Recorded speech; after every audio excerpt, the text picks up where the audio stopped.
A gente tem um cenário hoje de não democracia no Brasil.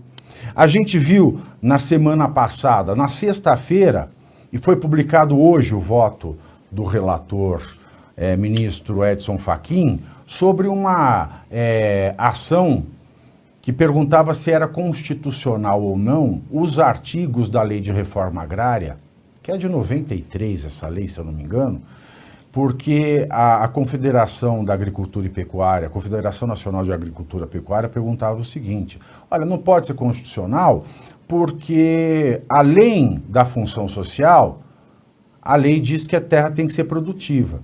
E mesmo se a terra for produtiva, ela pode não cumprir a função social segundo essa lei. E isso é inconstitucional, porque basta ser produtiva. E aí os ministros disseram, não, essa lei é constitucional, porque o Congresso ele definiu parâmetros, e esses parâmetros foram definidos pelo Legislativo, então eles têm que ser cumpridos. Mas, ao mesmo tempo, a gente está vendo o mesmo STF não respeitar o Congresso em outras questões, como a lei de drogas, que eles querem dizer que o artigo 28 do usuário é inconstitucional, e fazer uma classe privilegiada de viciado, que é o maconheiro. E eu já fiz aqui uma premonição. Se ficar o maconheiro um usuário privilegiado, depois vão voltar e vão falar, o cheirador também é, o cachimbeiro também é, para manter o princípio da não discriminação. Então isso vai a fundo. E quem tem que decidir é o Congresso, e o Congresso já decidiu. É o tirocínio policial, é o Ministério Público, é o juiz que vão dizer no caso concreto se é tráfico ou se é usuário. E também a questão do marco temporal. A Câmara acabou de aprovar a lei que define o marco temporal das terras indígenas, foi para o Senado, foi aprovado em uma Constituição, vai provavelmente ser aprovado em outra e vai para o plenário. Mas o Supremo já se adiantou e mostrou que a Constituição não vai ser seguida nesse caso, que o legislador não vai poder legislar sobre o marco temporal. E vai subverter a língua portuguesa. Ao invés da linguagem neutra, a linguagem nula, porque a Constituição fala da preservação, do reconhecimento das terras que os indígenas tradicionalmente ocupam. Isso está conjugado na terceira pessoa do plural do tempo presente. Não das terras que tradicionalmente ocupariam.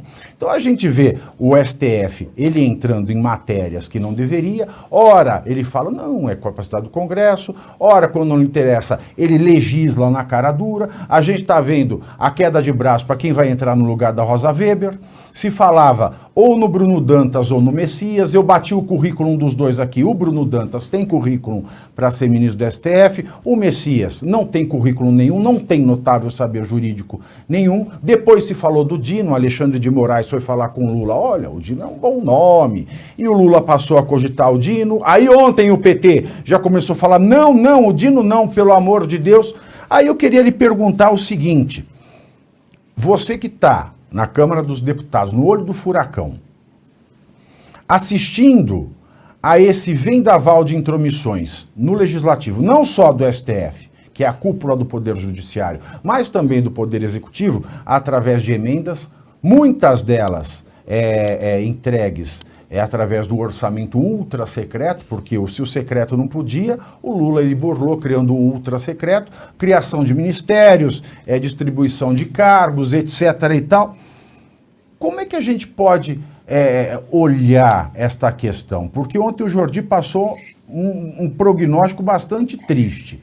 Ele pode falar que ali 120 dos 500 e poucos deputados são pessoas preocupadas com o povo e não com o bolso. E a gente sabe que isso não muda, mas é preciso resistir. Como é que você vê essa intromissão exagerada dos outros dois poderes no Legislativo? Como é que o brasileiro ele pode dizer, eu vou poder dizer que isso aqui é uma democracia diante desse cenário? Eu acho que ela não tem condições de dizer mais, Pavinato. Para ser bem franco, o STF já usurpou tanto dos seus poderes, tanto legislando quanto tomando para si poderes que não são deles, de que a população brasileira fica completamente desacreditada.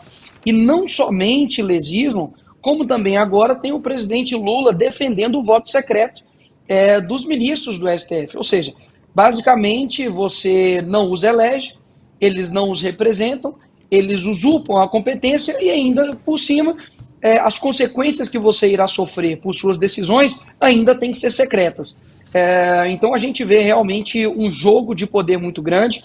Quando você vê, por exemplo, né, o Dino indo ali até um canal de televisão, que eu não vou dar o créditos aqui para ele, e basicamente não sendo jornalistas, mas sendo sim quase ali assessores de imprensa, dizendo, olha, você tem cara de ministro do STF, hein? Então, assim, eles brincam de fato com a nossa democracia, que eu já não vejo que nós estamos em um Estado democrático. Até mesmo porque você vê que nenhum método, nenhum meio que você faz contra esse Estado democrático de direito funciona. Ou seja, não é uma democracia de fato. E isso é uma característica de tirania. Porque nenhum instrumento democrático contra uma tirania ela funciona. Nós temos, por exemplo, como exemplo a CPMI.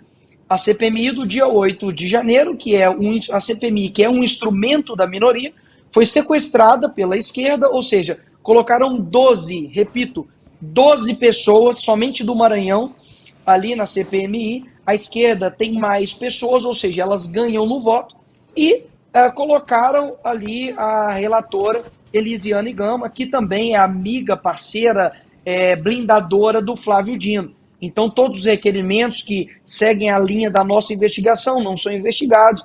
A gente realmente tem que suar ali para poder conseguir extrair a verdade. Algo, inclusive, que nós estamos conseguindo fazer. Então, assim, a população brasileira, infelizmente, fica à mercê aí de um grupo de pessoas, que é o que a gente geralmente chama de establishment, né? Que é aí as pessoas que definem, né, os rumos aí do nosso país. Infelizmente, o Estado Democrático de Direito eu só ouvi falar na minha faculdade, mas de conhecê-lo na prática, zero.